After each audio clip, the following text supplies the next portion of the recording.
I'll read one about, written in Natchitoches, if I can find it. This one is, this one is called War or Ants on the Hummingbird Feeder. When I first moved to Natchitoches, I was living in a little rental house on Kane River, and I didn't know anybody yet, so I was spending a lot of time kind of sitting out on the back porch watching the birds and the river and trying to keep ants from getting in my hummingbird feeder.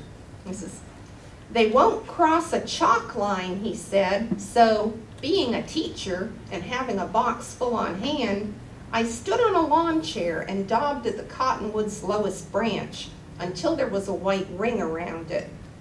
But the branch was three-dimensional, not flat like a sidewalk, and the ants cut a double-lane Ho Chi Minh Trail through knob mountains and peeling bark lowlands where the chalk line had missed. Ants," said my bird book, "can be stymied in their attempts to take over a hummingbird feeder by coating a section of the hanging wire with petroleum jelly, mineral oil, or vegetable shortening. So I stood on the lawn chair again, mounding fingerfuls of Vaseline onto the inch-long S-hook, and it worked for a couple of days, just until there were so many bodies piled up in the Vaseline bog that the living were able to cross on the backs of the dead, the way the French crossed the trenches of Verdun. Make the wire longer, said a voice, not that of the ants, angel.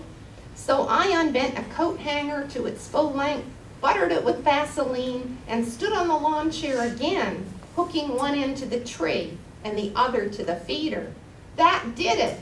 The ants surrendered just as the ruby throats were starting to leave town for the orchards of Costa Rica, indifferent to the winter's cup so many had lost their lives over.